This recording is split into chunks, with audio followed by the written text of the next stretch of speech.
Have you ever noticed how certain people can make you feel guilty, anxious, or unsure of yourself without even raising their voice? You leave the conversation confused, drained, and somehow feeling like you did something wrong. That's not a coincidence. That's emotional conditioning. Toxic people don't usually control you with force. They control you by training your emotions the same way conditioning works in psychology. Today, I'm exposing 9 ways toxic people emotionally condition you, often without you realizing it. And by the end of this video, you'll be able to spot it instantly and stop it. Watch until the end, because the final one is the most dangerous and the hardest to detect. 1. They reward you only when you obey. Toxic people use reward and withdrawal. When you agree with them, please them, or comply, they give you attention, affection, approval. But the moment you disagree or set a boundary, everything disappears.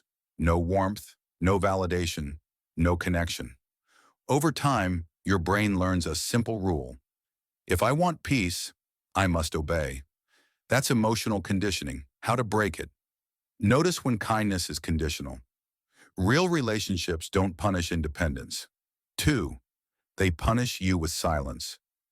Silence isn't always peace. Sometimes it's control. Toxic people go quiet not to calm down, but to make you anxious. You start thinking, did I say something wrong? Should I apologize? How do I fix this? Eventually you avoid conflict just to avoid the silence. How to break it. Stop chasing silence breakers. When you don't react, silence loses its power. 3. They create guilt for normal needs. You want rest, they call you lazy.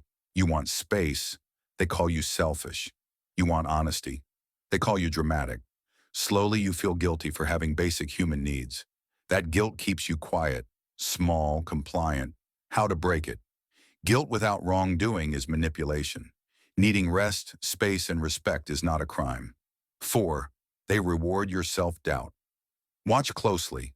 When you doubt yourself, they become kinder, calmer, more supportive. But when you're confident, they criticize, mock, or humble you. Your brain learns confidence is unsafe. How to break it.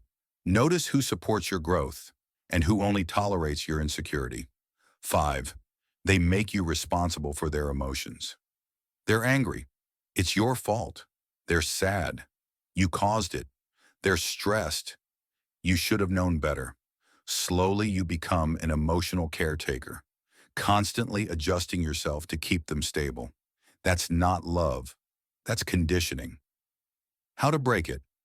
You're responsible for your actions, not someone else's emotional reactions. 6. They use inconsistency to keep you hooked. One day they're loving, the next day cold. That inconsistency creates emotional addiction. Your brain chases the good version of them, hoping it'll return if you try harder. This is one of the strongest conditioning tactics. How to break it. Judge patterns, not moments.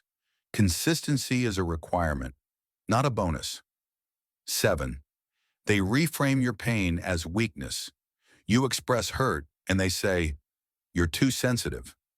You can't take a joke. You're overreacting. Eventually, you stop expressing pain and start doubting it. That's how conditioning silences you. How to break it. Pain is information, not weakness. Anyone who dismisses it isn't safe.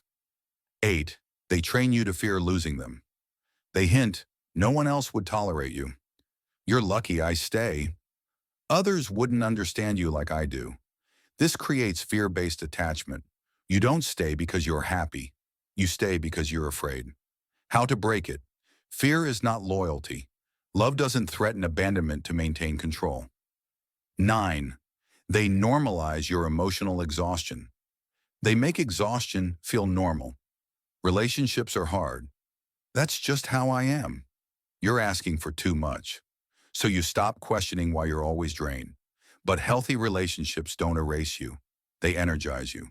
How to break it. If peace only exists when you're alone, the relationship is the problem. Emotional conditioning works because it's subtle. But once you see it, you can't unsee it.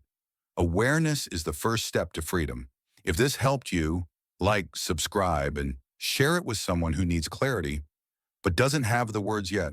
And remember, you don't need to be conditioned to be loved.